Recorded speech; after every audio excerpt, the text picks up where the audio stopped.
सभी आनंदित हैं? तो हम सभी परमेश्वर की महिमा के लिए ताली मार सकते हैं। Hallelujah, hallelujah, hallelujah.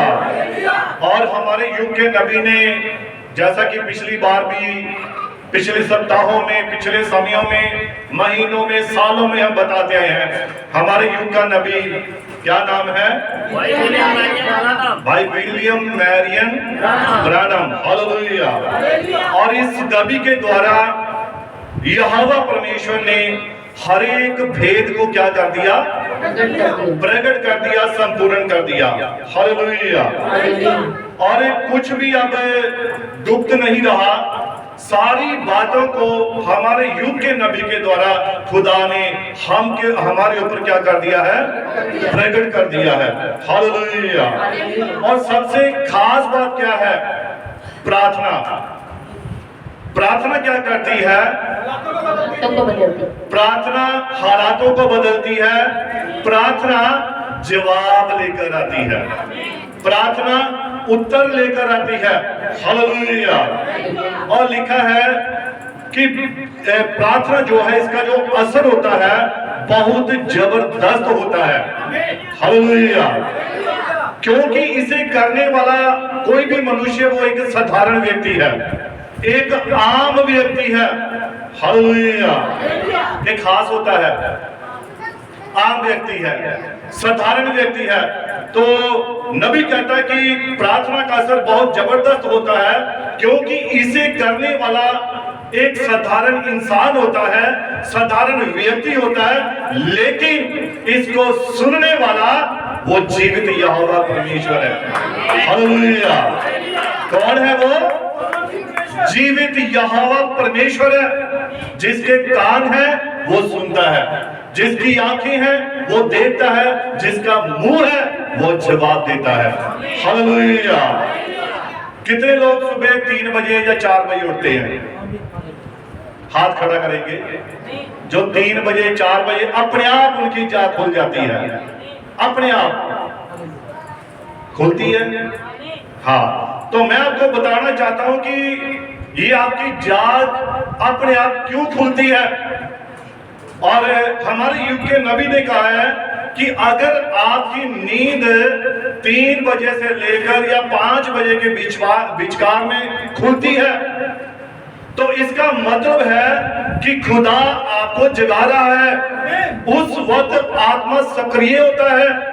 सक्रिय तो सारा दिन है, लेकिन उस वक्त खुदा अकेले में आपसे बात करना चाहता है।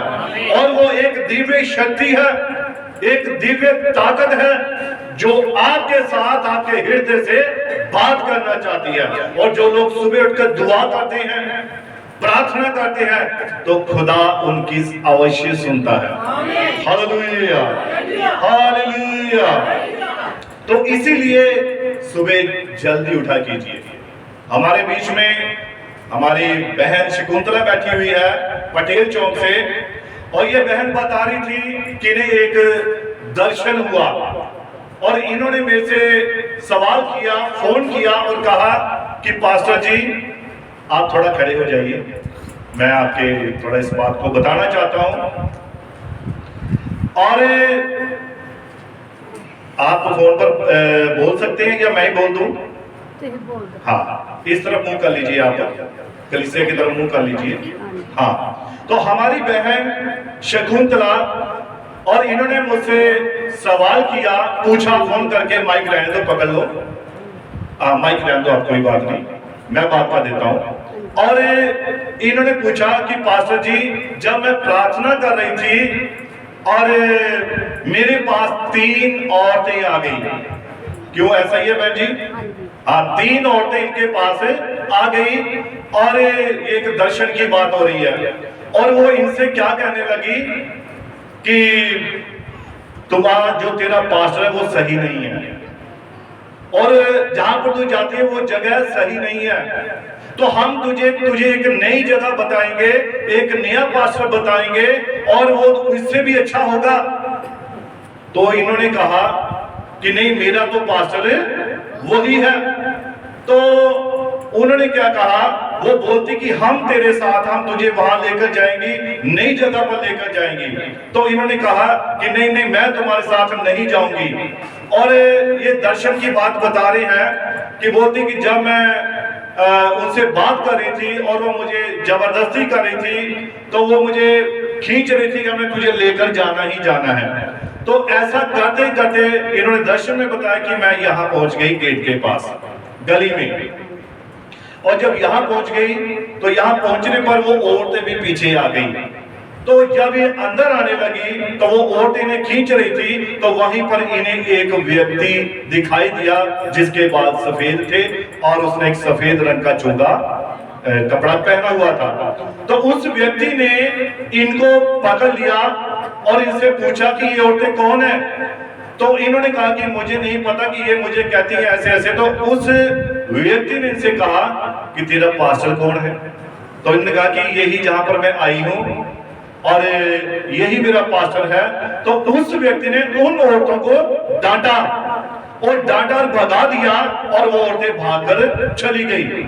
और तब उस व्यक्ति ने, उस बुजुर्ग व्यक्ति ने जिसके बाल सफेद थे, तब उसने कहा कि जहां पर तू, जिस पास्टर के पास तो जा रही हो, बिल्कुल सही है और तो बिल्कुल सही स्थान पर है, सही जगह पर है। और इन्होंने बताया कि उसके बाद वो जो बुजुर्ग व्यक्ति था और जिसके बाल सफेद थे, और वो अंदर आया, यहाँ चर्च में आया, और यहाँ आकर इन्होंने बताया कि वो सीधा इस फोटो के अंदर घुस गया।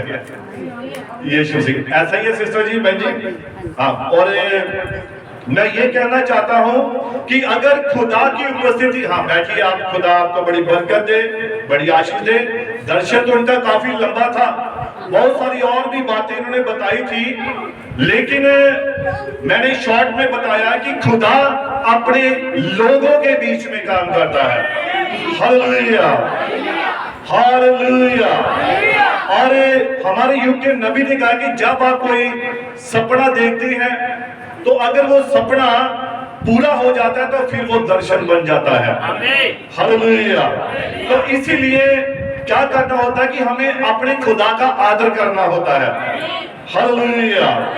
और एक पास्टर जिसे पूछा गया गुस्से का मतलब क्या है, गुस्सा क्या होता है, तो आज जैसा कि बहुत सारे लोग बहुत जल्दी गुस्सा कर लेते हैं, छोटी छोटी बात पर गुस्सा कर लेते हैं। तो उस पास्टर से पूछा गया कि गुस्सा क्या होता है, तो उसने क्या कहा, बड़ा सुंदर जवाब दिया। और उसने कहा कि ये एक गुस्सा एक सजा है। गुस्सा एक क्या है, सजा है, जो दूसरे की गलती पर हम भुगतते हैं। अभी कोई गलती करता है तो हम गुस्सा करते रहे, यार इसने तो बड़ा उल्टा काम किया है, इसने ये गलत काम किया, हमें गुस्सा आता है, ये सही नहीं कर रहा है। लेकिन जब हम गुस्सा करते हैं तो हम अपने आप को दुख दे रहे होते हैं, हम अपने आप को परेशान कर रहे होते हैं। Hallelujah, hallelujah. तो गुस्सा का क्या मतलब है, अपने आप को परेशान करना। गलती दूसरा करता है लेकिन सजा हम अपने आप को देते हैं। हम कूटते हैं, हम चीढ़ते हैं कि ये सही क्यों नहीं कर रहा, ये सही क्यों नहीं बोल रहा। हालेलुया। तो उसको सही करने के चक्कर में हम जब गुस्सा कर लेते हैं तो हम अपने आप को दुख देते हैं। खून किसका सड़ता है ना, कमजोरी किसे आती है, जो गुस्सा कर रहा है, जो चिढ़ रहा है। तो इसीलिए उस व्यक्ति ने, उस पास्टर ने कहा कि गुस्सा अपने आप को सजा देनी है, जो गलती दूसरे करते हैं उनकी गलती की सजा हम भुगतते हैं। इसलिए गुस्सा नहीं करना है किसी भी बात का। Hallelujah, hallelujah. और नबी कहता है कि सोच, आपकी सोच जो है ये बिल्कुल साफ होनी चाहिए, और पानी जो आप पीते हैं ये भी साफ होना चाहिए। ऐसा क्यों, पानी क्या करता है, अगर आप गंदा पानी पिएंगे तो आप बीमार हो जाएंगे, आपको इन्फेक्शन हो सकती है, आपको कोई प्रॉब्लम हो सकती है। हालेलुया। और इससे आपका जो शरीर है आप बीमार हो सकते हैं। और उसी प्रकार से अगर आपकी सोच सही नहीं है तब क्या है, आपका जीवन खराब हो जाएगा। आपका जो जीवन है वो खराब हो जाएगा। इसलिए सोच भी साफ रखिए और पानी भी साफ पीजिए, ये फर्क है इन दोनों में। हालेलुया। तो बाइबल कहती है, खुदा का कलाम कहता है कि यदि मैं पिता हूं तो फिर मेरा आदर कहां है, और यदि मैं स्वामी हूं तो मेरा भय मानना कहां है। हालेलुया। और नीति वचन 6 उसकी 23 में हमने पढ़ा है, आज्ञा क्या है? आज्ञा दीपक है। अगर आप अपने पास्टर की, अपने सेवक की, बाइबल की, खुदा की आज्ञा को मानते हैं तो ये आपके लिए क्या है? दीपक है। हालेलुया। इसको पढ़िए थोड़ा, नीति वचन 6 आज्ञा तो दीपक है, आज्ञा तो दीपक है और शिक्षा ज्योति, और शिक्षा क्या है? ज्योति है। ज्योति है। अब दीपक का काम क्या है? रोशनी देना। और इसका काम क्या है? शिक्षा का, शिक्षा क्या है? ज्योति है। तो ज्योति का काम क्या है? रोशनी देना, रास्ता दिखाना। Hallelujah, hallelujah. इसीलिए आज्ञा तो दीपक है, और जब आप हुक्मों को मानते हैं, खुदा का आदर करते हैं, उसके वचन के अनुसार चलते हैं, तब आप क्या है? आप एक दीपक हैं। और जो आप वचन को सुनते हैं, ग्रहण करते हैं, वो क्या है? कि शिक्षा है, और वो आपके लिए ज्योति बन जाती है। और सिखाने वाले की डांट क्या है? जीवन का मार्ग, जीवन का मार्ग है। और जब वचन के द्वारा ताड़ना होती है, वचन के द्वारा समझाया जाता है, तो ये आपके जीवन के लिए एक सुधार होता है। हालेलुया। और बाइबल कहती है, जब आप इस ताड़ना को सह लेते हैं, तब आप अनंत जीवन में प्रवेश करते हैं। हालेलुया। किसमें प्रवेश करते हैं? अनंत जीवन में। और बाइबल कहती है, खुदा का कलाम कहता है, जिस पुत्र की ताड़ना नहीं होती वो उसका पुत्र भी नहीं होता है, वो कभी आजाद नहीं हो सकता है, वो हमेशा गुलाम रहेगा।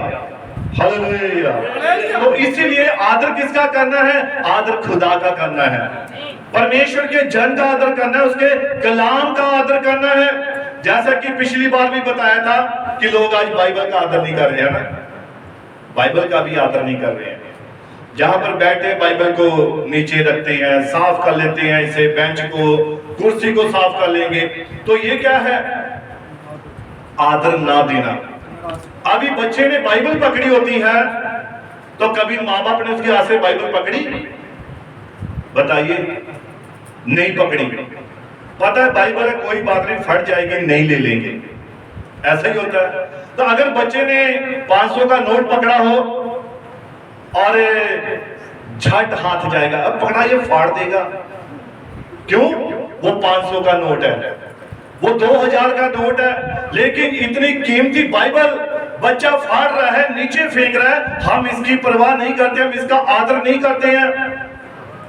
और हम आदर किसका करते हैं? 2000 के नोट का, 500 के नोट का। जैसे ही बच्चे ने पकड़ा, पकड़ लो, गुमनाम हो जाए, इतनी फिक्र करते हैं हम, इतनी चिंता करते हैं। लेकिन बाइबल को कुछ भी हो जाए, कोई टेंशन नहीं, कोई चिंता नहीं है। हालेलुया। और लिखा, ये सोने की मोहरों से भी उत्तम है, बहुमूल्य है, मुफ्त में है, लेकिन सस्ता नहीं है। ये खुदा का कलाम है, खुदा का वचन है, जो उसके मुख में से निकले हुए शब्द हैं। बाइबल जो है, परमेश्वर के शब्द जो है, वो लिखती रूप में हमारे पास है। हालेलुया। इसलिए हमें इसका आदर करना चाहिए। इसलिए तो यीशु मसीह कह रहा है कि यदि मैं पिता हूं तो फिर मेरा आदर कहां है, और यदि मैं स्वामी हूं तो मेरा डर कहां है, भय कहां है। पास्टर बहुत बार कहते हैं फोन करके, भाई जी चर्च में आना है, बहन चर्च में आना है। कितने फोन जाते हैं, कितनी बार कहा जाता है, कितनी बार बोला जाता है। ऑफिस वाले आपको फोन करते हैं कि ड्यूटी पे आओ, कितनों को फोन आते हैं। जहां आप दिहाड़ी लगा रहे होते हैं, वहां से फोन आता है, काम पर आओ भाई, आप क्यों नहीं आ रहे हैं। लेकिन चर्च में आने के लिए कितनी मशक्कत करनी पड़ती है एक सेवादार को, एक पास्टर को कितना बार बार कहना पड़ता है। हालेलुया। तो ये हम उसका आदर कर रहे हैं, निरादर कर रहे हैं? हम उसका निरादर कर रहे हैं। तो उसका निरादर कर रहे हैं, तो हम किसका निरादर कर रहे हैं? यीशु ने कहा जो मुझे ग्रहण करता है वो मेरे भेजने वाले को ग्रहण करता है। अब यीशु मसीह को किसने भेजा? यहोवा परमेश्वर ने, खुदा ने भेजा। और यीशु मसीह को जितनों ने ग्रहण किया उन्होंने उसका आदर किया, उसका सम्मान किया। हालेलुया। बहुत सारे लोग क्या करते हैं, या तो नींद में वचन सुनते हैं या सुस्ती में वचन सुनते हैं। ये भी एक निरादर है, क्योंकि जब आप भोजन करते हैं, रोटी खा रहे होते हैं, तो कभी रोटी की बुरकी नाक में गई नहीं ना गई, या कान में गई? क्यों नहीं जाती है? पता है यार, ये भोजन सीधा मुंह में जाना चाहिए। तो जब आप वचन सुनते हैं तो क्या हमें ये नहीं मालूम होना चाहिए हमें वचन का ध्यान से आदर करना है, पूरी रीति से आदर करना है, कि वचन को ना तो इधर जाना है, ना कान में, ना इधर ना उधर। जिस प्रकार से आप भोजन करते हैं उसी प्रकार से आपको वचन सुनना होता है। हालेलुया। इतना परफेक्ट संबंध है हाथ का मुंह में, है ना? हाथ सीधा जाएगा, रोटी की बुरकी तोड़ेगा और सीधा मुंह में जाएगा। लेकिन चर्च में बैठे होते हैं, पास्टर प्रचार कर रहा होता है, कान बंद होते हैं, आंखें एक टक लगी होती हैं, कभी हम विचार में कहीं और बैठे होते हैं, कभी हम घर में होते हैं, कभी हम ऑफिस में होते हैं, कभी हम अपने काम पर होते हैं। तो ये भोजन करना सही नहीं है। आप भूखे रह जाएंगे, खाली आएंगे तो खाली जाएंगे। तो इसीलिए बाइबल कहती है, खुदा का कलाम कहता है, नीति वचन में लिखा है, जिस प्रकार से भोजन से जीभ जो है वो क्या करती है, भोजन के स्वाद को चख लेती है, उसी प्रकार से कान क्या करते हैं, वचन को परख लेते हैं। हालेलुया। तभी तो बाइबल में बार बार प्रकाशित वाक्य में कहा गया है, जिसके कान है वो सुने। अब जिसके पास कान है वही ध्यान धरकर इस वचन को सुनेगा, इस कलाम को सुनेगा। हालेलुया। और एक ऐसा जानवर है जिसके कान नहीं होते हैं, वो सांप है। उसके पास एक बड़ी खास चीज होती है, पता क्या है? जीभ, डबल जीभ, दोगली जीभ होती है ना? देखा आपने कभी सांप, उसकी जीभ दो जीभें होती हैं। और हमारे पास खुदा ने एक ही जीभ दी है, और इसी जीभ से हम खुदा का आदर करते हैं। इसी जीभ से हमें उसके वचन को पढ़ना होता है, उसके वचन को बोलना होता है, उसके वचन का आदर करना होता है। Hallelujah, hallelujah. जब हम चर्च में आते हैं, तो जब हम शांति के साथ बैठे होते हैं, तो हम तब खुदा का आदर कर रहे होते हैं। अगर प्रिंसिपल खड़ा हो तो बच्चे शोर मचा रहे हो, तो प्रिंसिपल का आदर हो रहा है? इसी प्रकार से जब खुदा हमारे बीच में उपस्थित है, हमारे बीच में है, तो हम उसका आदर कर रहे हैं। हम शांत होकर पूरे ध्यान से मन लगाकर जब वचन को सुनते हैं, तब हम उसका आदर कर रहे हैं। हालेलुया। तो इसीलिए यदि मैं पिता हूं तो मेरा आदर कहाँ है, और यदि मैं स्वामी हूं तो मेरा भय मानना। हालेलुया। अब हम देखते हैं कि बाइबल में हमारे युग के नबी के द्वारा खुदा के कलाम में उसने बताया है, आदर असल में है क्या। आप किसी साधारण व्यक्ति को लीजिए, भाई डैनी आप आइए तो थोड़ा।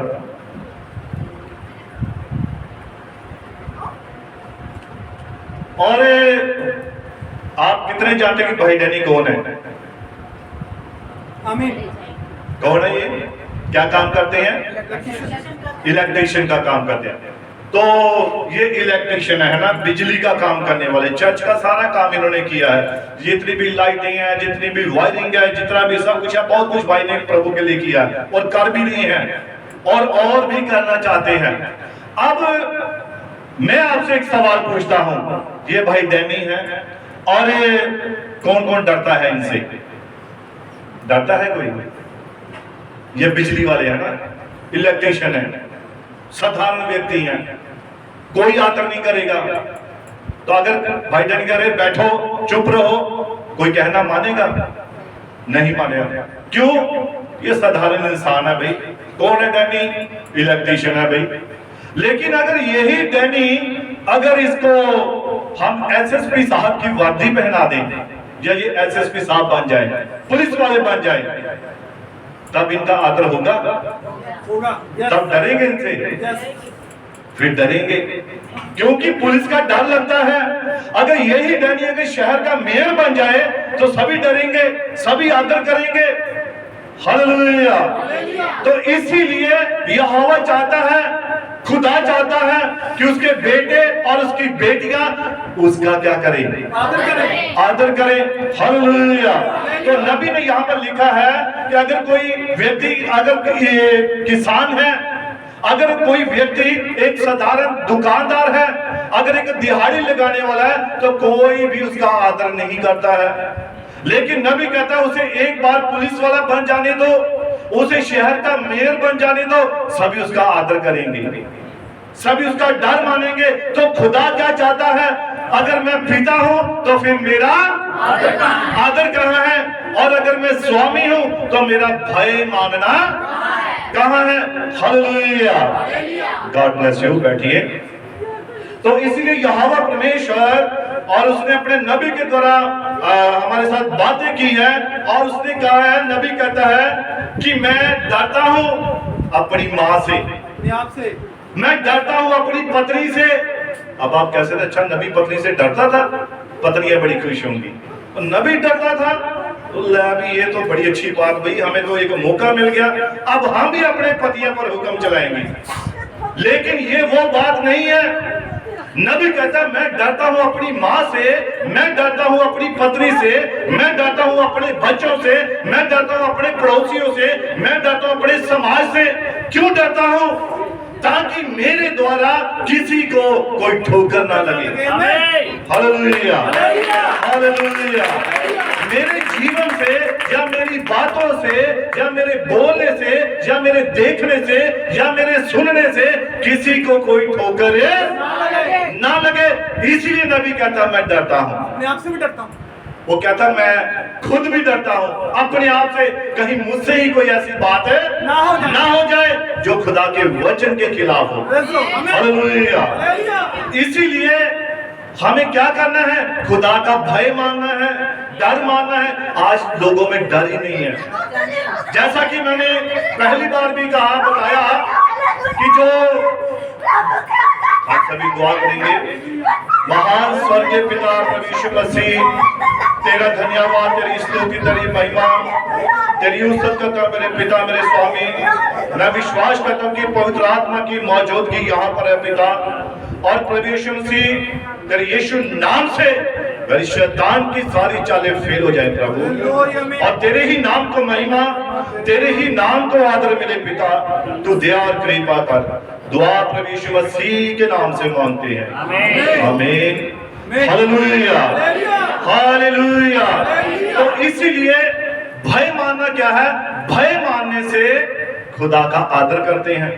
अब वो वाला डर नहीं चाहिए हमें कि हम भयभीत हो, हम कांपने लगे। ये डर नहीं खुदा चाहता है। खुदा चाहता है कि उसके वचन का आदर हो, उसके जन का आदर हो, उसके कलाम का आदर हो। खुदा इस बात को चाहता है।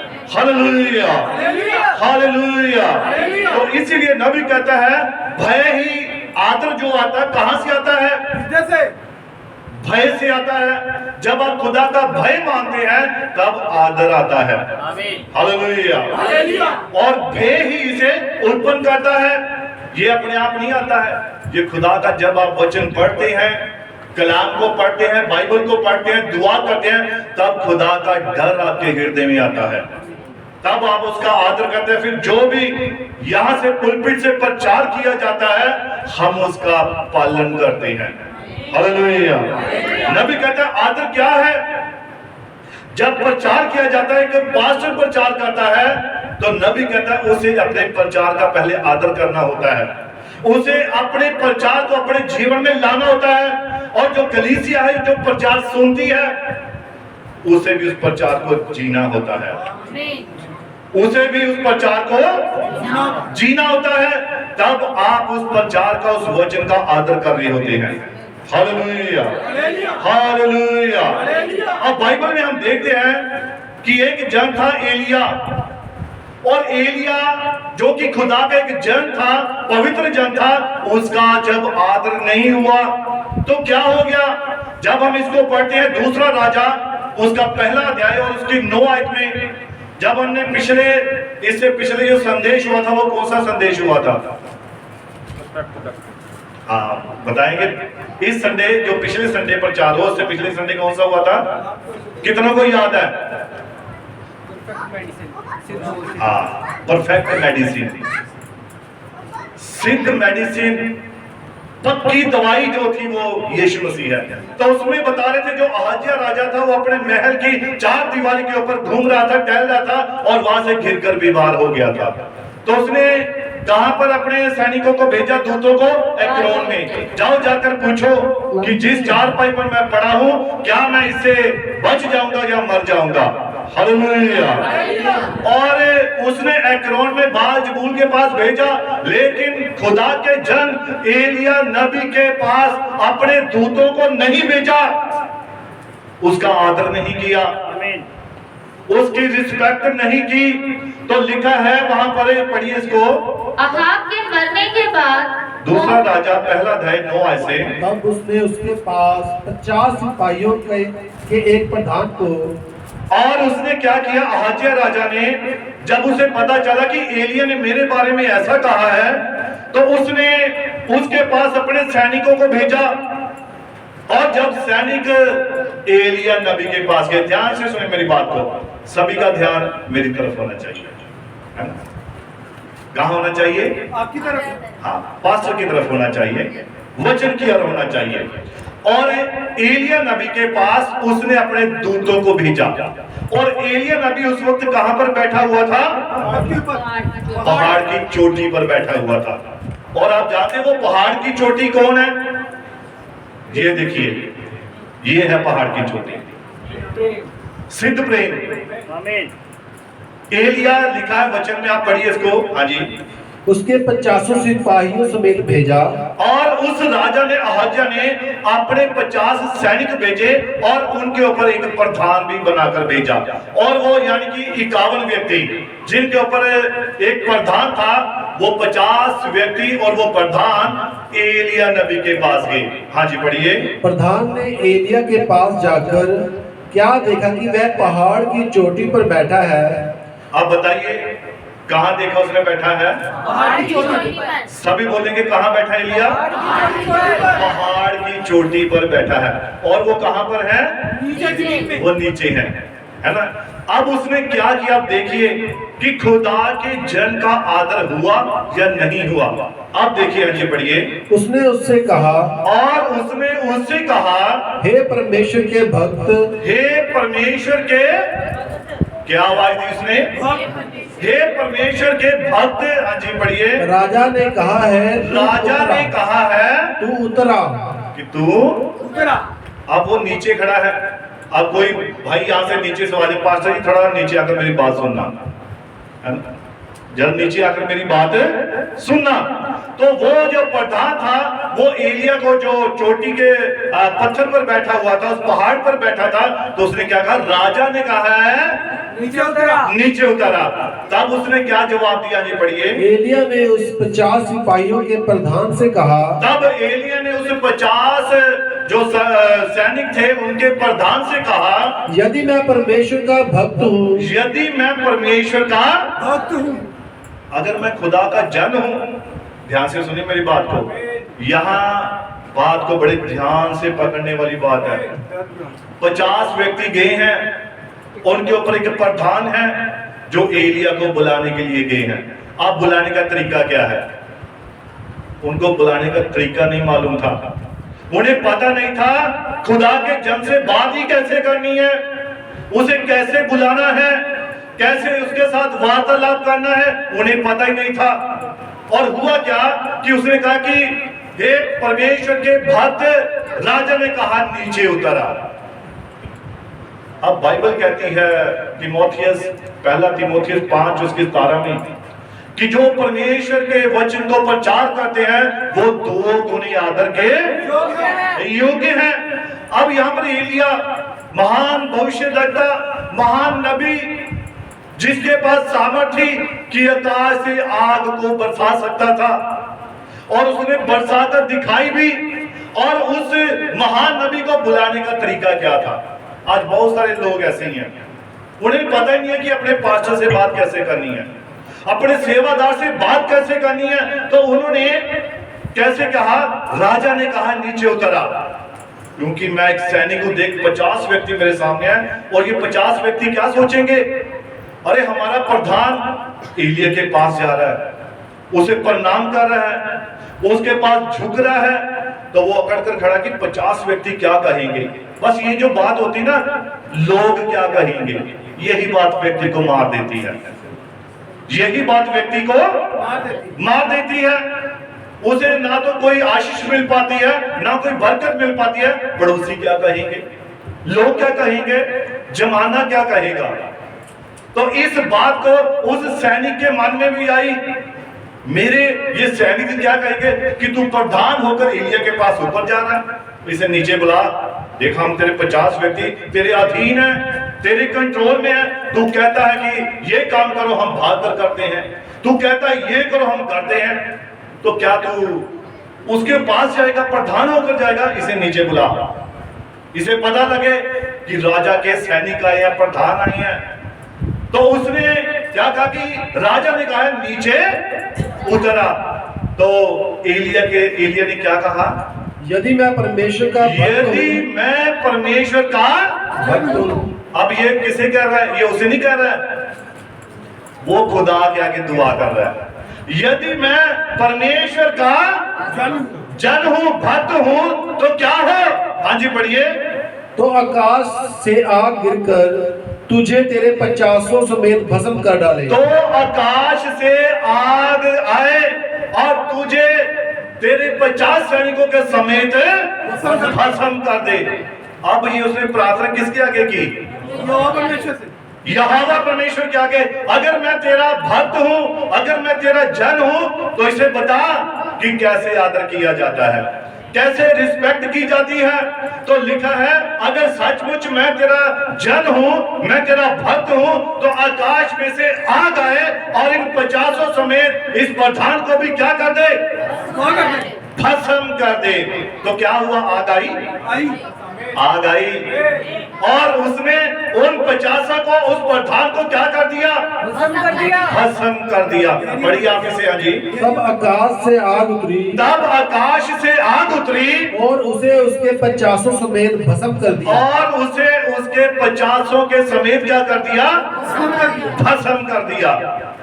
आदर नहीं किया, रिस्पेक्ट नहीं की। खुदा आदर चाहता है। शमूएल नबी, जब लोगों ने कहा, इस्राएली लोगों ने, कि हमारे ऊपर एक प्रधान ठहरा दे, हमारे ऊपर एक राजा ठहरा दे, तो शमूएल ने जाकर खुदा से कहा कि वो प्रभु यहोवा परमेश्वर वो कहते हैं कि तू हमारे ऊपर एक प्रधान ठहरा दे, हमारे ऊपर एक राजा ठहरा दे। और आप जानते हैं राजा कौन है? राजा पवित्र आत्मा है। राजा कौन है? यीशु राजा है, पवित्र आत्मा है। और नबी कहता है, बाइबल कहती है, खुदा का कलाम कहता है, खुदा चाहता है कि आपके ऊपर सिर्फ पवित्र आत्मा ही राज करे। कोई व्यक्ति, कोई प्रधान, कोई आपके ऊपर, खुदा के लोग के ऊपर राज नहीं कर सकता, सिर्फ पवित्र आत्मा ही राज कर सकता है। लेकिन उन इजरायली लोगों ने क्या कहा कि हमारे ऊपर राजा ठहरा दे ताकि वो भी हमारे आगे आगे चले और हम लोगों को बताए, देखो हमारा राजा 7 फुट का, इतना तगड़ा, इतना बढ़िया है, स्मार्ट है। और उन्होंने उस राजा को इस प्रकार से देखा। तो शमूएल नबी खुदा के पास गया कि यहोवा परमेश्वर, इन्होंने अपने लिए राजा मांगा है। तो यहोवा ने पता क्या कहा? इन्होंने तुझे रद्द नहीं किया, इन्होंने मुझे ही रद्द किया है। इन्होंने मेरा तिरस्कार किया है, इन्होंने मेरा आदर नहीं किया है। Hallelujah, hallelujah. अब यहाँ पर एलिया की बात हो रही है। और ये पहले 50 सैनिक आए, उनके ऊपर एक प्रधान था। तो एलिया कहाँ बैठा हुआ है? पहाड़ के ऊपर। पहाड़ की चोटी पर बैठा है। पर उन्होंने नीचे से ही आवाज दी और उसने कहा अगर मैं परमेश्वर का भक्त हूं तो आग आए और इन्हें भस्म कर दे। तो आग आई, भस्म कर दिया। अब राजा को पता लगा मेरे 50 सैनिकों प्रधान आग के द्वारा नष्ट हो गया, तो उसने एक और टोली भेजी, 50 व्यक्ति और भेजे, उनके ऊपर प्रधान भेजा। तो उन्होंने जाकर क्या कहा जी, पढ़ेंगे इसको। फिर राजा ने उसके पास 50 सिपाहियों के एक और प्रधान को 50 सिपाहियों समेत भेज दिया। हाँ जी पढ़िए। प्रधान ने उससे कहा, हे परमेश्वर के भक्त, हाँ जी। राजा ने कहा है फुर्ती से तू उतरा। अब देखिए ये दूसरा क्या है। कोई बात नहीं। अब इसे क्या पता था कैसे बुलाना है? हे परमेश्वर के जन जल्दी कर, राजा गुस्से हो रहा है, तू जल्दी आ, वो तुझे बुला रहा है, तू जल्दी से नीचे आ। ये तरीका था उसका भी। तो उसने फिर से क्या कहा? आज पढ़िए। एलिया ने उत्तर देकर उनसे कहा, एलिया ने उत्तर देकर उनसे कहा, यदि मैं परमेश्वर का भक्त हूँ, यदि मैं परमेश्वर का भक्त हूँ तो आकाश से आग गिरकर तुझे तेरे 50 समेत भस्म कर डाले। तो क्या करे? आकाश से आग आकर तुझ 50 समेत क्या कर दे? नष्ट कर दे। भस्म कर दे। तो क्या आग आई दोबारा? आगे। हम कहते हैं एक बार प्रार्थना कर ली, जोर लगाकर कर लिया, पता है दूसरी बार खुदा सुनता या नहीं सुनता है, दूसरी बार हमारा बल कम हो जाता है। ऐसा ही होता है ना, नहीं खुदा एक बार ही काम करता है, बार बार नहीं सुनता। लेकिन एलिया की बार बार सुनता था। अगर मैं परमेश्वर का जन हूं तो आकाश से आग आए और इन 50 को क्या कर दे? भस्म कर दे। तो आग आई। हाँ पढ़िए। तब आकाश से परमेश्वर की आग उतरी, तब आकाश से परमेश्वर की आग उतरी और उसे उसके 50 समेत भस्म कर दिया। और उसे उस 50 के समेत क्या कर दिया? भस्म कर दिया। आदर नहीं किया। खुदा आदर चाहता है। यदि मैं पिता हूं तो फिर मेरा आदर कहाँ है? यदि मैं स्वामी हूं तो मेरा भय मानना कहाँ है? हाँ जी पढ़िए। फिर राजा ने तीसरी बार 50 सिपाहियों के एक और प्रधान को 50 सिपाहियों समेत भेज दिया। अब तीसरी बार राजा ने एक और झुंड को भेजा है। शायद इनको पता होए कि कैसे आदर करना है, कैसे बुलाना है। अब एक व्यक्ति पहली बार गलती करता है तो उसे कुछ सबक मिलता है, दूसरी बार गलती करता है और सबक मिलता है। तो उसे और सबक मिलता है। और अगर उसे पता कि गलती पर गलती कर रहा हूं या गलती हो रही है, फिर वो कारण ढूंढता है। क्या कारण है भाई? वो 50 नष्ट हो रही हैं, भस्म हो रही हैं, चक्कर क्या है? हो सकता है उसने भी दुआ की हो, उसने भी प्रार्थना की हो। अब ये तीसरा वाला जो प्रधान था, इसके पास बाइबल में जैसा लिखा है कि वो उसके पास बुद्धि थी, उसके पास समझ थी कि कैसे खुदा के जन का आदर करना है। हो सकता है उसने वचन पढ़ा हो, व्यवस्था को पढ़ा हो, बाइबल को पढ़ा हो कि जो खुदा का जन है उसका आदर कैसे करना है। हो सकता है उसके माता पिता ने सिखाया हो कि बड़ों का आदर कैसे करना है, खुदा के लोगों का आदर कैसे करना है, घर में सिखाया हो। अब ये जो तीसरा वाला है, ये जब गया तब इसने देखिए क्या किया। हाँ जी पढ़िए। और 50 का वह तीसरा प्रधान चढ़कर, अब ये तीसरा जो था, जो 50 के ऊपर प्रधान था, ये कहाँ गया? अब एलिया कहाँ पर बैठा है? पहाड़ की चोटी पर बैठा हुआ है। तो वो अब उसने क्या किया? हाँ जी पढ़िए। वह तीसरा प्रधान चढ़कर एलिया के सामने घुटनों के बल गिरा। अब तीसरा जो चढ़कर, अब चढ़ा कहाँ पर? वो पहाड़ की चोटी पर, है ना। पहाड़ पर चढ़ने लगा। पहले उसने विश्वास किया कि ये खुदा का जन है, ये खुदा का दास है।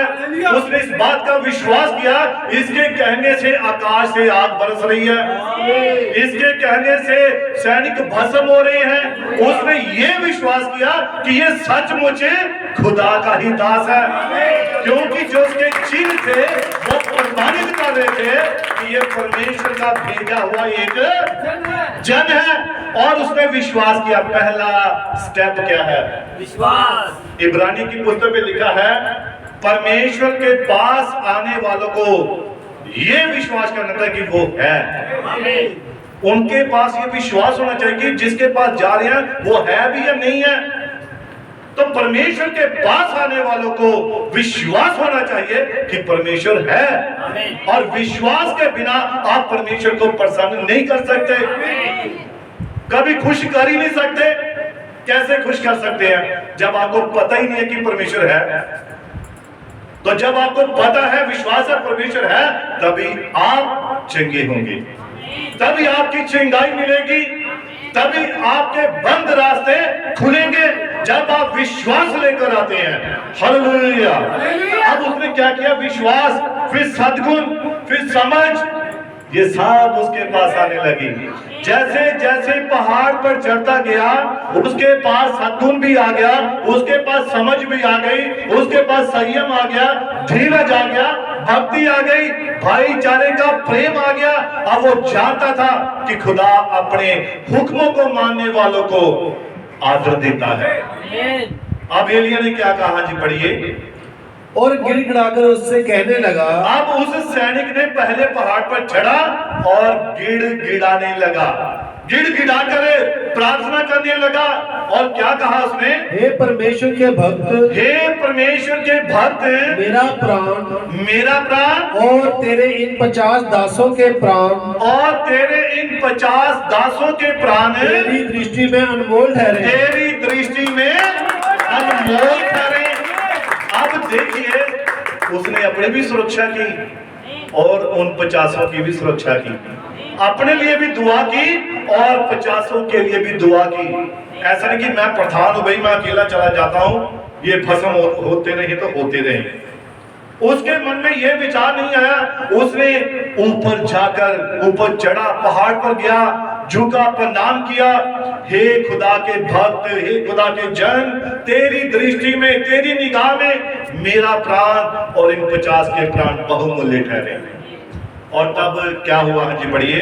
50 सिपाहियों के जो 2 प्रधान अपने अपने 50 समेत पहले आए थे, हाँ जी, उनको तो आग ने आकाश से गिरकर भस्म कर डाला। हाँ जी, परंतु अब मेरा प्राण तेरी दृष्टि में अनमोल ठहरे। आप पहले वाले जो प्रधान थे, सैनिक थे, उनको तो आकाश से आग ने आकर भस्म कर दिया, पर अब मैं तेरी निगाह में कृपा योग्य ठहरूं, अनमोल ठहरूं।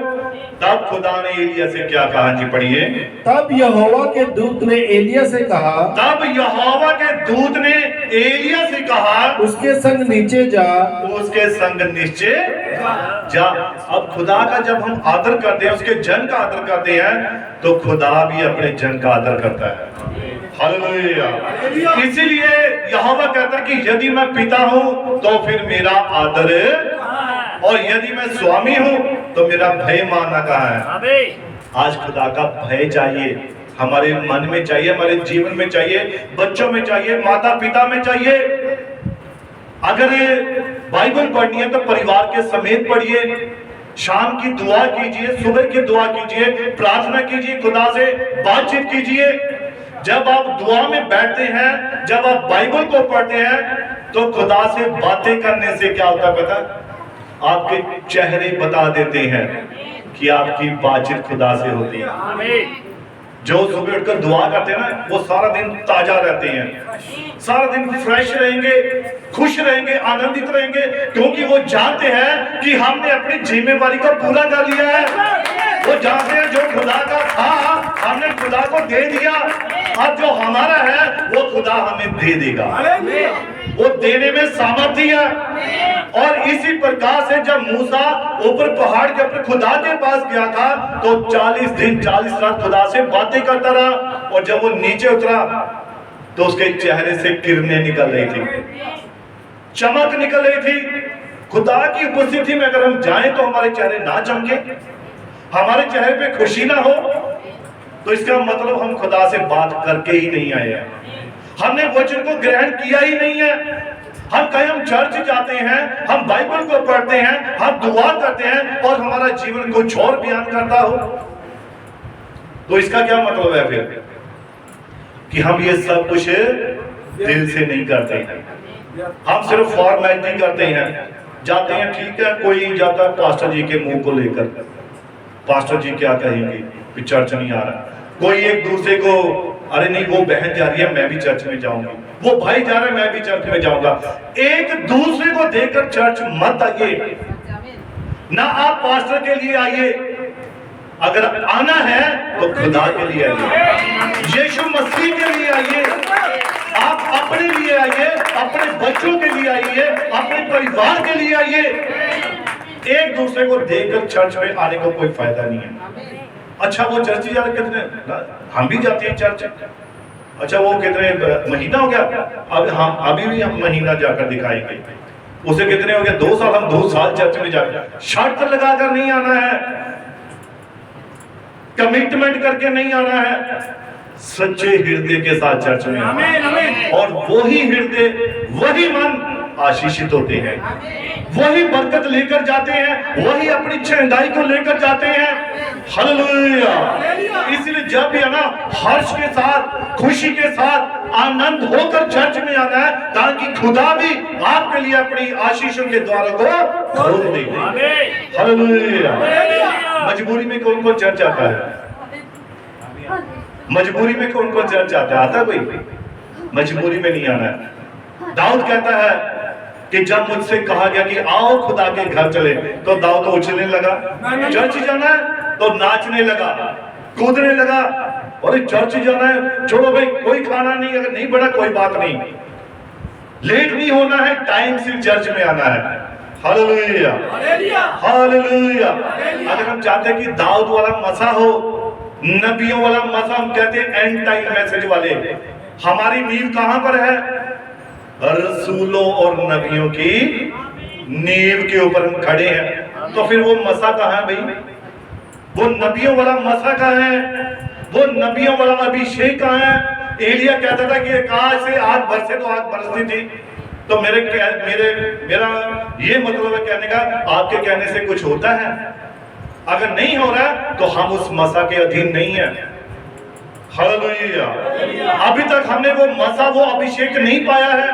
मैं सिस्टर से बात कर रहा था कल शाम के वक्त, जब वो खुदा के इस भवन में अपने सेवकाई को कर रही थी, तो मैं बता रहा था कि बाइबल कहती है, संत मरकुस की अंजील 16 अध्याय में वहां लिखा है, अगर बीमारों पर हाथ रखेंगे तो बीमार हो जाएंगे, और अगर दुष्ट आत्मा को कोई निकल जा तो वो निकल जाएगी।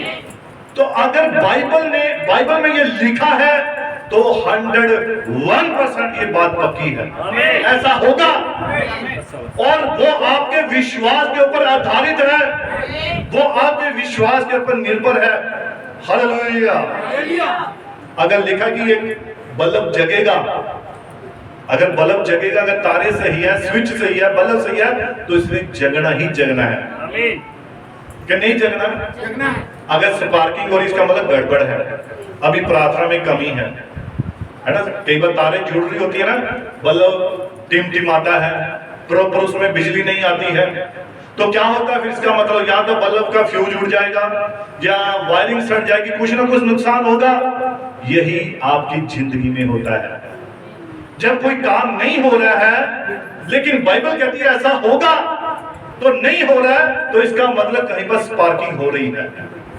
आपके जीवन में कहीं ना कोई गड़बड़ है, कमी है। लेकिन जिस दिन वो तारे सही हो गई, बल्ब सही लग गया, स्विच सही लग गया, तो उसने जगना ही जगना है, उसने रोशनी देनी ही देनी है।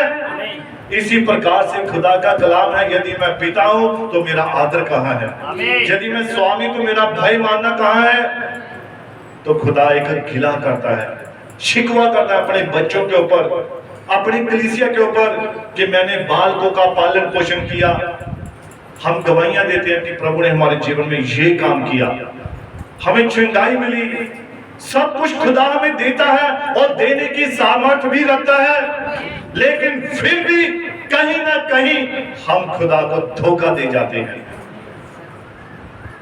और नए नियम में लिखा है आज्ञा कितनी है? 10। और पुराने नियम में भी है, निर्गमन 20 अध्याय, वहां भी 10 आज्ञाएं दी हैं। तो नबी ने कहा, बाइबल कहती है कि अगर आपने 9 आज्ञाएं पूरी कर ली, पहली कर ली, दूसरी कर ली, तीसरी कर ली, चौथी, पांचवी, छठवीं, सातवीं, आठवीं, नौवीं, तो आप खुश हो गए, अरे मैंने 9 आज्ञा पूरी कर ली, तो 10वीं को छोड़ दिया। तो बाइबल कहती है, खुदा का कलाम कहता है कि आपने वो 9 भी बेकार चली गई हैं। आपको अगर वहां 10 लिखा है तो वो 10 ही है, 10 को पूरा करना पड़ेगा, तब आपकी आशीष, आपकी बरकत, आपकी चंगाई आपको मिलेगी। ऐसा नहीं है कि हम बाइबल आधी पढ़ लें और हम कहें कि हाँ भी मैं भी बाइबल पढ़ता हूं, है ना।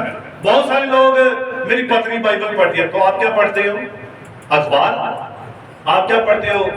मैगजीन? आप क्या पढ़ते हो? कॉमिक पढ़ते हो? पत्नी ये कर रही है या पति पढ़ रहा है, पति चर्च रहा है, तो पत्नी क्या कर रही है? आधा अधूरा वचन हमेशा विपत्ति लेकर आता है। हालेलुया। कितने जानते हैं इस बात को? संत मत्ती की इंजील में लिखा है 10 अध्याय में, वहां लिखा है कि जब दुष्ट आत्मा व्यक्ति में से निकल जाती है तो वो कहां चली जाती है? उजाड़ों में, सुनसान इलाकों में चली जाती है। और वो क्या करती है? पहले आकर चेक करती है, पहले चेक करती है, देखती है, अच्छा मैं इसमें से निकली हूं, तो अब ये दुआ कर रही है, प्रार्थना कर रही है, बाइबल पढ़ रही है, चर्च में लगातार जा रही है, ये दुष्ट आत्मा चेक करती है आकर, अरे उसका घर है, खाली कराया है ना, धक्के से निकाला है उसे, यीशु के नाम से निकाला है। तो किराएदार को भी निकालना हो तो बड़ा मुश्किल काम होता है। तो जो 20 साल से वहां पर बैठे हो, आज कानून है सरकार का, 12 साल अगर किसी का कब्जा है जमीन पर तो वो जमीन उसकी हुई, वो मालिक बन जाता है। तो 12 साल से ऊपर जिसके ऊपर दुष्ट आत्मा ने राज किया हुआ है तो वो तो मालिकाना हक ले चुकी है, भाई अब यही मेरा घर है। तो जब यीशु मसीह के नाम से उसे निकाला जाता है तो वो फिर जंगलों में चले जाती है, उजाड़ों में चले जाती है, फिर आकर क्या करती है? फिर आकर देखती है, चेक करती है, ये घर था जहां से मुझे निकाला है, ये वो व्यक्ति है, ये वो औरत है जिसके बीच से मैं निकली, वो चेक करती है, देखती है कि ये बाइबल पढ़ रही है, ये दुआ कर रही है, प्रार्थना कर रही है, चर्च में लगातार संगति में बनी हुई, अगर तो वो जा रही है, सब कुछ कर रही है, फिर दुष्ट आत्मा छोड़ो, अब ये तो यीशु की होगी, अब ये यीशु का हो गया, फिर वो दूसरा घर ढूंढेगी। लेकिन अगर वो देखती है, अरे ये तो अब पहले से साफ सुथरी है, अब ये बढ़िया कपड़े पहन रही है, इसको होश आ गई, इसे पता लग गया, अब क्या है, वो क्या करती है कि ये तो पहले वाले कामों में फिर से चली गई या चला गया, पहले वाले काम करने शुरू कर दिए। फिर दुष्ट आत्मा अपने से भी गंदी, भ्रष्ट, ऐसी दुष्ट आत्मा को साथ और को लेकर आती है और आकर उसमें फिर से घुस जाती है और उसका हाल पहले से भी बुरा होता है। तो इसीलिए बाइबल कहती है अधूरे सुधार से क्या होती है? विपत्ति आती है। अगर परिवार में ये नहीं कि अकेली पत्नी, हाँ कई बार हालात ऐसे होते हैं, परिस्थितियां ऐसी होती हैं, पति विश्वास में होता है लेकिन पत्नी नहीं होती है, जब पत्नी विश्वास में होती है पति नहीं होता है, तो वहां पर पत्नी का लिखा है वचन में, पत्नी का विश्वास इतना मजबूत हो, उसका करैक्टर इतना बढ़िया हो, उसका जीवन इतना बढ़िया हो कि उसका पति उसके चाल चलन को देखकर वो भी कहे नहीं भी मैं भी चर्च जाऊंगा, आमीन आमीन, मैं भी चर्च में जाकर उस महान परमेश्वर की आराधना करूंगा, वो खुश हो जाए। और अगर पत्नी विश्वास में नहीं है तो फिर पति का फर्ज है कि वो ऐसा विश्वास दिखाए, बाइबल पढ़े, दुआ करे, प्रार्थना करे और उसके जीवन को देखकर उसकी जो पत्नी है, जो अविश्वासी है, विश्वासी बन जाए। अरे मेरा पति मेरे लिए दुआ करता है, मेरा पति रात रात भर जाकर दुआ करता है, प्रार्थना करता है बच्चों के लिए, परिवार के लिए, उसके जीवन को देखकर, उसके कैरेक्टर को देखकर पत्नी विश्वास में आ जाए। आमीन, हालेलुया। ये बड़ा सेंसिटिव मुद्दा है ना, पति पत्नी का, बड़ा खतरनाक ये एक टॉपिक है। जैसे मसीह और कलीसिया, मसीह की कलीसिया को भी भरमाने के लिए शैतान आता है और जो आम साधारण पत्नी को भरमाने के लिए पड़ोसी आ जाते हैं या रिश्तेदार आ जाते हैं, और तेरा घर वाला इतना करता, तेरा घर वाला फलानी जगह होते होते होते, तेरी पत्नी ये शैतान के काम होते हैं। सतर्क रहना है। Hallelujah, hallelujah. और यदि मैं पिता हूं तो मेरा आदर कहाँ है, यदि मैं स्वामी हूं तो मेरा भय माना। अब कलीसिया में हमें आदर के साथ बैठना चाहिए। कलीसिया में हमें पूरी सिद्धता के साथ जैसा खुदा कहता है वैसे हमें बैठना चाहिए। ये खुदा की उपस्थिति है। क्या लिखा है? अति पवित्र स्थान। सारे पढ़ेंगे से अति पवित्र स्थान। जो नींद में है वो बोलेंगे हालेलुया। कितने हैं? पीछे वाले। स्कूल में ना जब हम पढ़ते थे तो जो आगे बच्चे बैठे होते उन्हें कहते ये लाइक बच्चे हैं, है ना। मैं स्कूल की बात कर रहा हूँ। तो जो पीछे होते थे ना वो कोई नहीं, आगे वाले ने सब कुछ सुना देना, आगे वाले बोलते रहेंगे तो पीछे को कहना माता दा मार है। तो ऐसा होता था। तो ऐसा नहीं है, ये खुदा का भवन है। हम सभी खुदा के बेटे और बेटियां हैं। और ये भवन जहां तक खुदा का वचन जाता है, जहां पर खुदा का नाम आ गया, तो वो सारा भवन खुदा का ही है ना। वहां पर कोने कोने में बैठा हुआ खुदा का बेटा है, खुदा की बेटी है। Hallelujah, hallelujah. इसलिए सोने वाले बोलते हैं हालेलुया, है ना। आप इसका मतलब जाग गए हैं तो जगे रहना है। Hallelujah, hallelujah. अब खुदा का एक और जन है जिसका नाम था अलीशा। और आप जानते हैं कि अलीशा नबी वो गंजा था। वो कैसा था? गंजा था। और लिखा है, नबी ने कहा है, बाइबल कहती है, जब अलीशा नबी, दूसरा राजा 2 अध्याय 13, इसकी आप पढ़िए इसको। दूसरा राजा 2 अध्याय। फिर उसने एलिया की चादर उठाई जो उस पर से गिरी थी। अब अलीशा ने एलिया से एक चीज मांगी थी कि जो तेरा आदर है वही मुझे आदर मिले। यानी कि कहने का मतलब जो तेरा मसा है वो मेरे ऊपर उतरे, दुगना मसा। हालेलुया। अब ध्यान से सुनिए है बात को। और यहाँ पर जब एलिया नबी उठाया गया, वो स्वर्ग में चला गया, तब अलीशा नबी ने कहा कि जो तेरे आत्मा का दुगना मसा है वो मुझ पर उतरे। और जब एलिया उठाया गया तो उसकी चद्दर जो थी वो नीचे गिर पड़ी। तब अलीशा ने उस चद्दर को उठा लिया और उसने अपने चारों तरफ लपेट लिया। हाँ जी, पढ़ेंगे इसको। और वह लौट गया और यरदन के तट पर खड़ा हुआ। हाँ जी, पढ़िए। तब उसने एलिया की वह चद्दर जो उस पर से गिरी थी, और उसने एलिया की वो चद्दर जो उस पर से गिरी थी पकड़कर जल पर मारी और कहा, यरदन नदी पर मारी। जब वो पार करके गए थे तब एलिया ने उस चद्दर को मारा था जो एलिया नबी के ऊपर थी। उसने उस चद्दर को यरदन नदी पर मारा और यरदन 2 भाग हो गया और वो दोनों पार निकल गए। अब मसा कहां पर था? एलिया के पास। एलिया की चद्दर में खुदा का मसा था। और वो जब उसको मारा गया, यरदन 2 भाग हो गई और वो पार उतर गए। और जब एलिया उठाया गया तो वो चद्दर नीचे आई, नीचे गिर गई। अब अलीशा ने उठा ली। अब अलीशा वापस यरदन को पार करना था, वापस जाना था। उसने उस चद्दर को यरदन पर मारा और जब उसने मारा तब क्या हुआ? हाँ जी, पढ़िए। और कहा, एलिया का परमेश्वर कहाँ है? और उसने मारा और कहा, एलिया का परमेश्वर कहाँ है? और जब उसने ये बात कही तो यरदन 2 भाग हो गई। तो इस चिन्ह ने क्या प्रमाणित किया कि जो एलिया का दुगना मसा था उसके आत्मा का अलीशा के ऊपर आ चुका था। अब अलीशा खुदा का जन था। अब मसा किसके ऊपर था? एलिया के, अलीशा के ऊपर। अब अलीशा, बाइबल कहती है कि वो एक गंजा व्यक्ति था।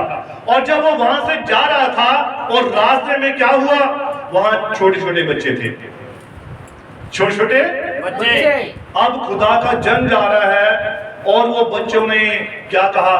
वो गंजे व्यक्ति, देख तेरा स्वामी तेरे सिर से उठा लिया गया, उसकी बेइज्जती कर रहे हैं। छोटे छोटे बच्चे। अब नबी कहता है ये बच्चों को ऐसा कहने के लिए किसने सिखाया? उनके माता पिता ने। नबी कहता है कि ये घरों में जब हम अपने बच्चों के साथ, परिवार के साथ बैठे होते हैं, ध्यान से सुनिए मेरी बात को, जब परिवार में बैठे होते हैं तो हम बातें करते हैं, वो साडा पास्टर गंजा है, वो साडा पास्टर इदां दा, वो इदां खड़ा होता, वो इदां, वो वैसे है, वो वैसे है, या हमारे चर्च का भाई ऐसे है, वो ऐसे। ये बातें जब हम घर में करते हैं, जब माता पिता आपस में बातें करते हैं, तो बच्चे उन बातों को सीख रहे होते हैं। अब नबी कहता है उस वक्त अलीशा के बारे में भी बातें हो रही थी, और लोग अपने घरों में अपने बच्चों से यही कहते होंगे, ओ एडा गंजा या पास्टर सी, ओ गंजा नबी, ओदा स्वामी और से तो चुकिया गया। घर में ऐसे बातें कर रहे थे, बेइज्जती कर रहे थे, आदर नहीं दे रहे थे। अब बच्चे सुन रहे थे, कौन गंजा? बातें है बच्चे आपस में, और तुझे पता केड़ा गंजा? आहो अलीशा, वो गंजा जी, हाँ हाँ हाँ, वो जो दाढ़ी लंबी लंबी, हाँ वो, अच्छा वो चुकिया गया, वो स्वामी उठाया गया, हाँ उठाया गया, अच्छा अच्छा चलो जब मिलेगा ही छेड़ांगे, जब मिलेगा छेड़ांगे, उसकी बेइज्जती करेंगे, आई देखेंगे कि की होते मसा है या नहीं है। अब क्या हुआ, जब अलीशा नबी वहां उस गांव से जा रहा था, तो रास्ते में बच्चों का एक झुंड था। उस गांव के बच्चों ने अलीशा नबी की बेइज्जती करनी शुरू कर दी, खुदा के जन की बेइज्जती करनी शुरू कर दी। ओ गंजे सिर वाले, तेरा स्वामी तेरे सिर से उठा लिया गया, ओ गंजे सिर वाले, तेरा स्वामी तेरे सिर से उठा लिया गया। अब अलीशा ने क्या किया? उसने शराब दिया, और वो लिखा है उसी वक्त जंगल में से 2 रिछनी आई और 42 बच्चों को फाड़ डाला, मार दिया। अब नबी कहता है ऐसा क्यों हुआ? किया उन्होंने खुदा के जन का निरादर किया। उसके माता पिता ने उन्हें आदर करना नहीं सिखाया था। नबी कहता कि उनके माता पिता को क्या चाहिए था? जब कहीं भी तुम्हें कोई पास्टर नजर आए, खुदा का जन नजर आए, उसे जरूर जय मसीह की बोलनी है, और उसे आशीर्वाद लेना है, उसे बरकत लेनी है। हालेलुया। थोड़ा मैं संसारिक तौर पर बात कर रहा हूं। मैंने देखा बहुत सारे परिवारों में, हो सकता है शायद कहीं कोई शायद ऐसा परिवार हो, तो वो आते हैं पास्टर जी के पांव छू, ऐसा कहते हैं, है ना, बहुत सारे परिवारों में, या बड़े जन को ही मिल जाते हैं इनके पांव छू। ऐसा क्यों कहते हैं? उन्हें पता नहीं भाई खुदा का जन है, आदर करना है, रिस्पेक्ट करनी है। अभी मैं ये आपको पांव छूने के लिए प्रेरित नहीं कर रहा हूं, क्योंकि बाइबल हमें इस बात के लिए मना करती है, क्योंकि हम सभी एक समान है। जैसे मैंने पहले भी बताया कि परमेश्वर के पोते पोतियां नहीं होते हैं, उसके बेटे और बेटियां होती हैं। और अगर परमेश्वर के बेटे और बेटियां, तो हम सभी क्या फिर आपस में भाई बहन, कोई बड़ा कोई छोटा नहीं है। लेकिन जिसको खुदा ने चुना होता है उसको आदर देना ही होता है। हालेलुया। इसीलिए अलीशा नबी को जब उन बच्चों ने आदर नहीं दिया और उसके पीछे पीछे भाग रहे थे, हे गंजे सिर वाले, हे गंजे सिर वाले, तो 2 रिछनियां जंगल में से आई, 42 बच्चों को उन्होंने हार डाला।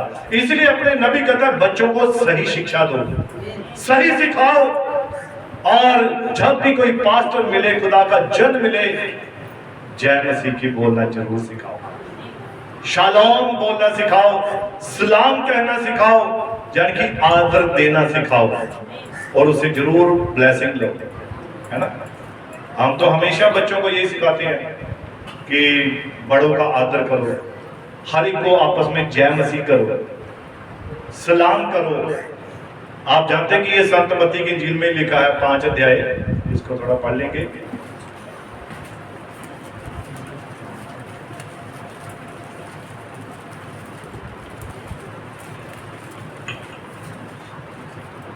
सैंतालीस 5 की 47।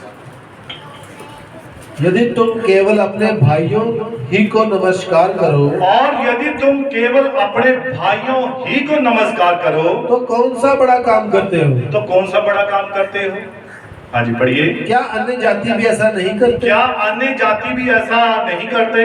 इसलिए चाहिए कि तुम सिद्ध बनो, इसीलिए चाहिए कि तुम सिद्ध बनो जैसा तुम्हारा स्वर्गीय पिता सिद्ध है। हालेलुया। इसीलिए चर्च में, कलीसिया में जब हम मिलते हैं तो हमें एक दूसरे को जय मसीह की जरूर कहना चाहिए, एक दूसरे को सलाम जरूर कहना चाहिए, क्योंकि ये हम उस व्यक्ति को नहीं कर रहे, ये खुदा को जा रहा है। तो अगर हम कर रहे हैं तो इसमें कोई बड़ा काम नहीं कर रहे हैं।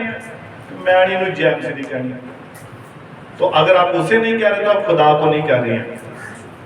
तो इसीलिए जय मसीह जरूर बोलना एक दूसरे को, चाहे वो छोटा है चाहे वो बड़ा है। मैं खुद कहता हूं, अगर छोटे मिलते हैं जय मसीह की बेटा, गॉड ब्लेस यू, तो अगर आप ब्लेसिंग देंगे, आशीष देंगे, तो आपके ही बच्चे फलवंत होंगे, वही आगे बढ़ेंगे। हालेलुया। एक दूसरे के बच्चों को ब्लेसिंग दीजिए, आशीष दीजिए, ना कि उनमें कोई कमियां निकालिए। हालेलुया। एक दूसरे के लिए दुआ कीजिए, प्रार्थना कीजिए। हालेलुया। अब आप जानते हैं कि प्रभु भोज का त्योहार हम मनाने जा रहे हैं। कितने जानते हैं इस बात को? और वो नोटिस बोर्ड में लिखा है, आप वहां पर जरूर पढ़ा कीजिए कि क्या क्या है वहां। एक तारीख हमने चेंज करनी है और भाई सलाह कर लेंगे और बता देंगे।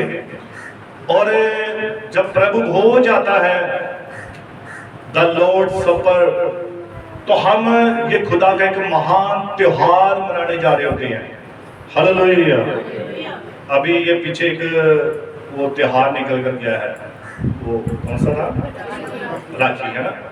तो मेरे ख्याल से बहनें भी, भाइयों ने, किसी ने 1100, किसी ने 2000, किसी ने हो सकता लाख भी दिया हो, है ना? 500 तो कम से कम है ही। कितना है? 500 तो पक्का ही होता है। तो जिसकी 5 बहनें हैं तो 25 हो गया, है ना? इतना गया तो हम देते हैं, लेकिन इस काम से हमें कोई आशीष या बरकत मिलती है? मैं इसके विरोध में नहीं हूं, लेकिन मैं समझा रहा हूं। क्या कर रहा हूं? समझा रहा हूं कि जब हम, हालेलुया, सारा साल हम अपने भाई बहनों को नहीं पूछते हैं, तो एक दिन आकर हम 500, 1000, 2000 के लिए और एक मिठाई का डिब्बा, तो हम कितने हजारों रुपये खर्च कर देते हैं, जिनका हमें कोई फायदा नहीं होता है। क्या होता है? नहीं होता है ना? कोई भी त्योहार देखिए, कितने त्योहार भारत में मनाए जाते हैं। तो दिवाली का देखिए, तो एक व्यक्ति ने क्या किया, अभी 10,000 के पटाखे ले आए और उसने 10,000 को उड़ा दिया। तो एक व्यक्ति था, उसने क्या किया, उसने 10,000 रुपये रखे और बाजार में उस 10,000 पे नोटों को आग लगाने लगा। तो लोगों ने कहा, यार तू पागल है, क्या कर रहा है, तू 10,000 को आग लगा रहा है?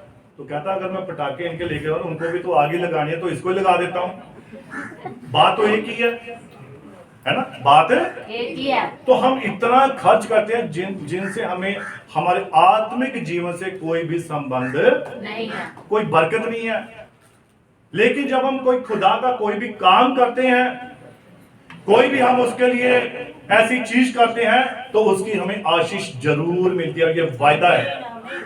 खुदा के लिए किया गया आपका छोटा सा भी काम आपके लिए अनंत जीवन को लेकर आता है, आपके बच्चों के लिए आशीष को लेकर आता है, आपके परिवार के लिए आशीष को लेकर आता है। घर में बहनें हैं, बर्तन मांजती हैं, सुबह, दोपहर को, रात को, 3 टाइम। कपड़े धोती हैं सुबह या शाम को, या जब भी उनको लगता है टाइम। सफाई करती हैं कितनी बार दिन में? घर की 2 बार, सुबह या शाम को, है ना? तो ये सब करने के बाद क्या होता है? लाकच दर्द, सिर पे मंजा फट लिया, है ना? ये काम होते हैं। लेकिन चर्च में खुदा के लिए जब आप छोटा सा भी काम करते हैं, छोटा सा भी काम, हालेलुया, नहीं ठीक है इसकी भी आवाज मैंने खुद नीचे रखा, और जब हम छोटा सा भी काम करते हैं तो उसकी आशीष, उसकी बरकत हमें जरूर मिलती है। ये छोटी बच्ची है यहाँ पर रूहानी, और ये हर बार कहती है चम्मच बांटने की सेवा मैंने कर ली है। तो आपने देखा होगा ये आपको चम्मच देती है, तो ये क्या ये बरकत नहीं पाएगी? क्या ये आशीष नहीं पाएगी? क्योंकि ये खुदा के लिए करे। घर में चाहे अपने भाई बहनों को, मम्मी पापा को 100 बार पकड़ाए, हाँ वो तो एक रिस्पेक्ट है, एक आदर है, अच्छी बात है, लेकिन कलीसिया में खुदा के लोगों के लिए छोटे से छोटा किया हुआ काम भी आपके लिए बहुत बड़ी बरकत को लेकर आता है। तो हम ऐसे बातों में, ऐसे त्योहारों में हम कितने हजारों रुपये खर्च करते हैं। बच्चों ने दिवाली एक पिस्तौल लिया दी, कितने की? 2000 की पास्टर लेके देती है, तो करना है ठा ठा ठाई करना है ना, यही बातें होनी है। लेकिन वो खाली जा रहा है सब कुछ, लेकिन खुदा के भवन में दिया हुआ आपका 1 रुपया भी हजारों बरकतें लेकर आता है। कितनी बरकतें? हजारों बरकतें लेकर आता है, और यहीं पर हम कंजूसी कर जाते हैं। बाइबल में लिखा है जहां पर तुम्हारा धन है वहां पर तुम्हारा मन भी होगा। घर में 10 लाख पड़ा होगा ना, आप कभी घर छोड़ोगे नहीं, आप चर्च भी छोड़ दोगे। ने पिछों के दिन तारा तोड़े तो 10 लाख लगे, है ना, आपको डर रहेगा। इसीलिए तो बाइबल कहती है अपना धन कहां जोड़ना है? स्वर्ग में। वहां ना तो कीड़ा लगता है, ना जंगाल लगता है, ना वहां पर चोर सेंध मारता है। हालेलुया।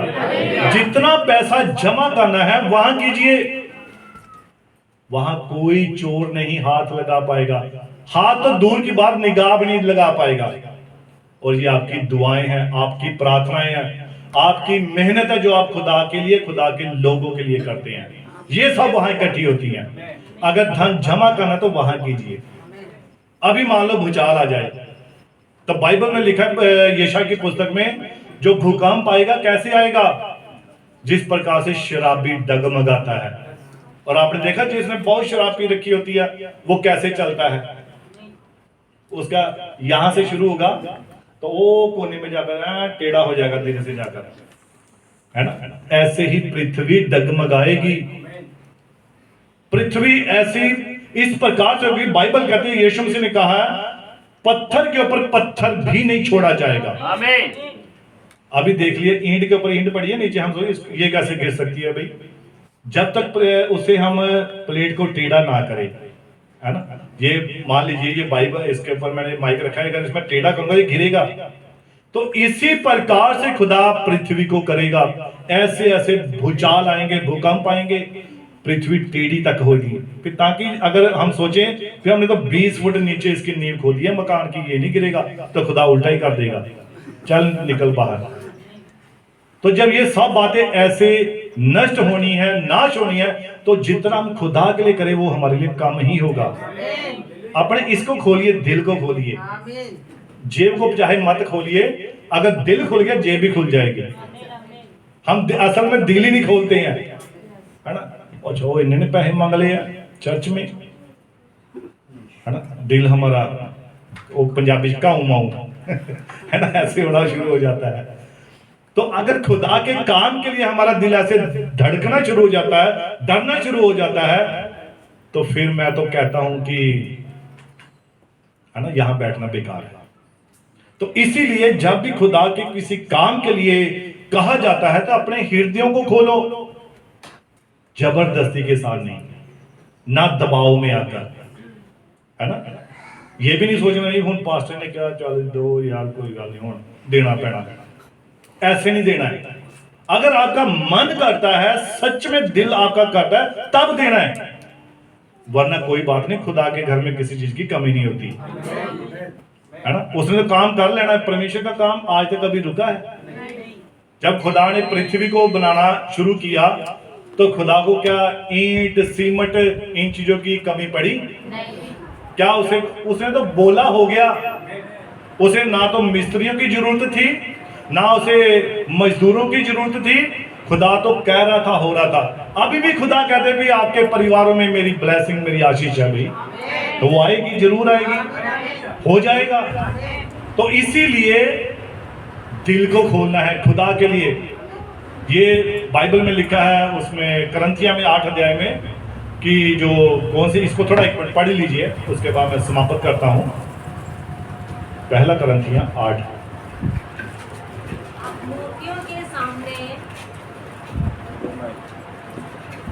अब मूर्तियों के सामने बलि की हुई वस्तुओं के विषय में हम जानते हैं कि हम सबको ज्ञान है। ज्ञान घमंड उत्पन्न करता है। सॉरी, इसका दूसरा करंथिया 8।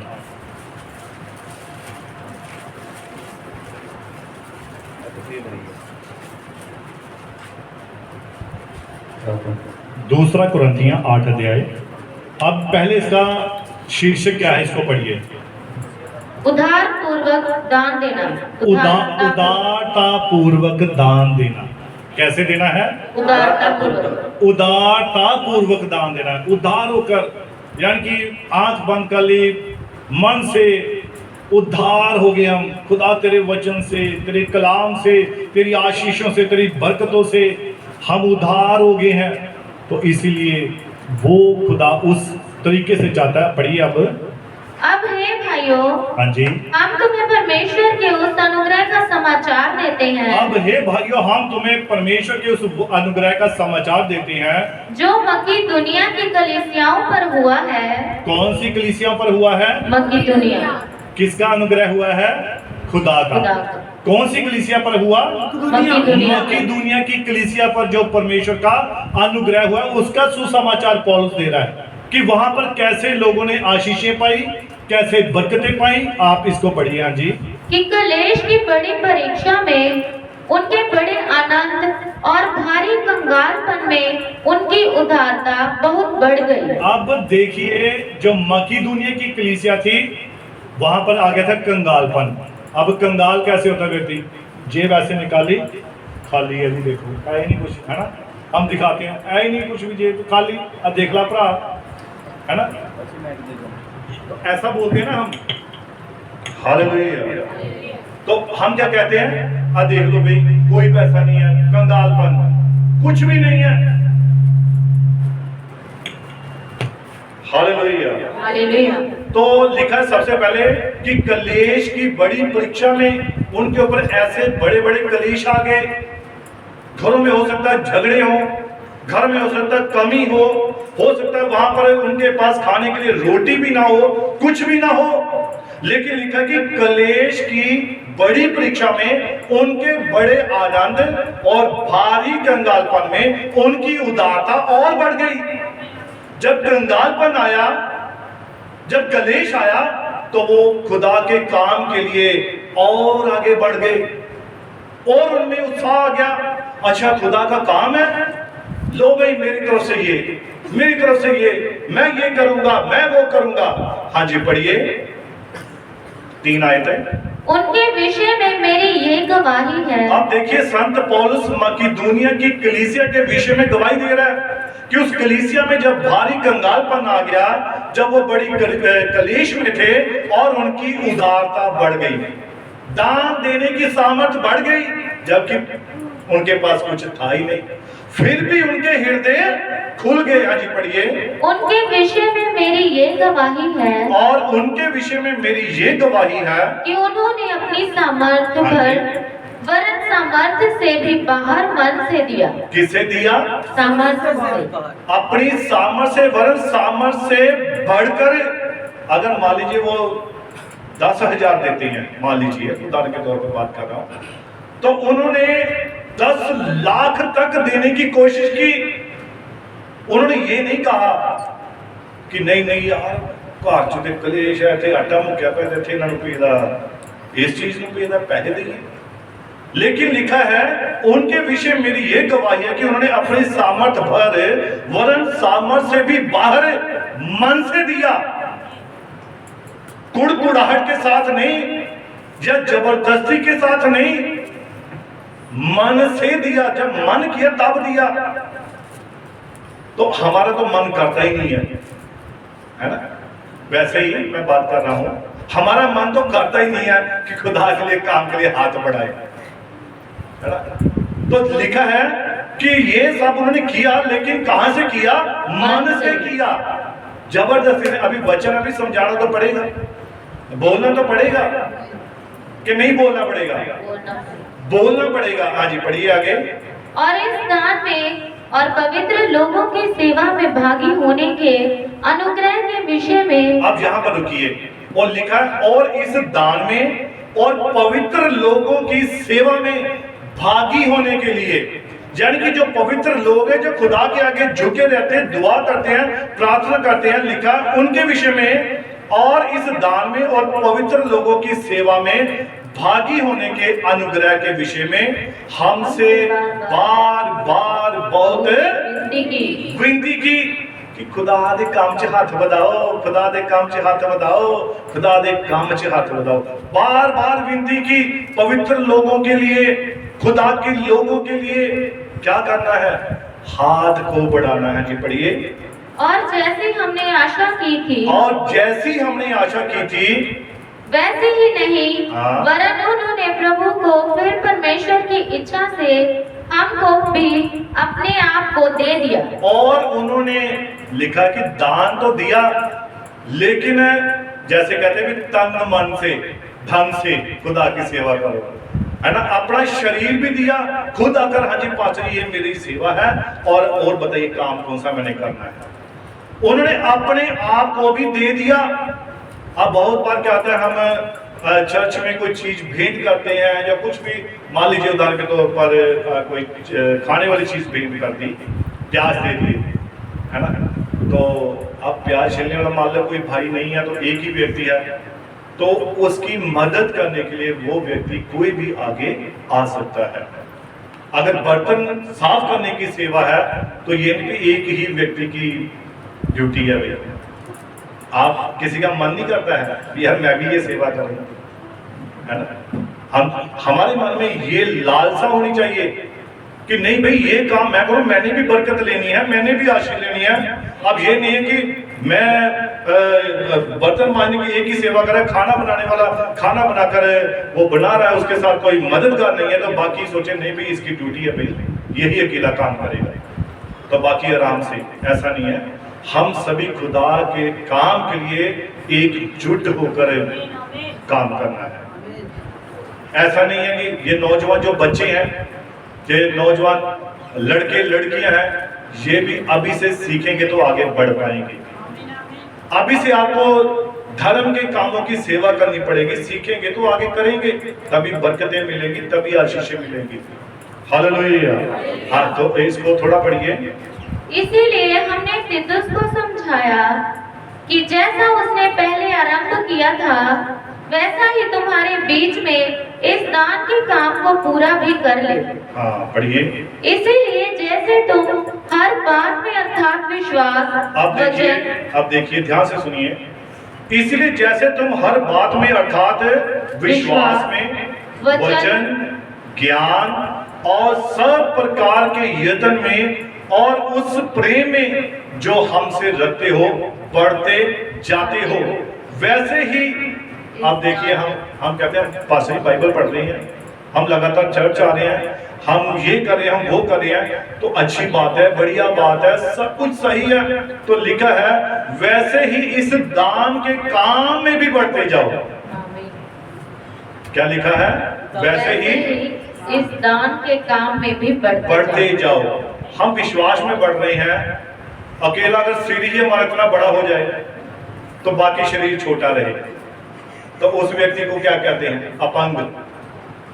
बाजू इतनी बड़ी हो जाए, यही वेट मार मार कर कोई भाई इतनी डोले बना ले, तो बाकी शरीर छोटा सा रह जाए, तो क्या वो शरीर सही लगेगा?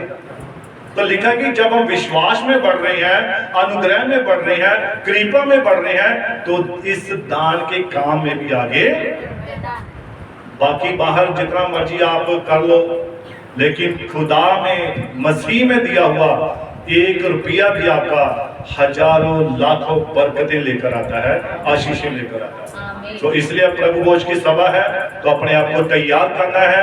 उससे पहले कि हम प्रभु भोज की सभा करें, हमने एक उपवास की सभा भी करनी है। और उस उपवास की सभा में हम सभी जानते हैं, उसका समय 6 बजे से लेकर अगले दिन शाम 6 बजे तक एक प्रॉपर उपवास की सभा है।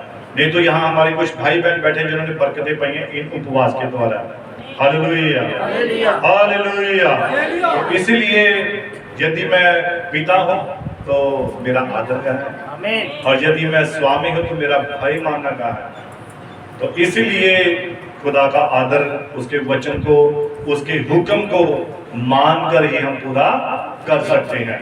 तो प्रभु इस वचन के द्वारा आप सभी को बड़ी बरकत दे, बड़ी आशीष दे। आप सभी को मेरी ओर से जय मसीह। God bless you. भाई के पास है।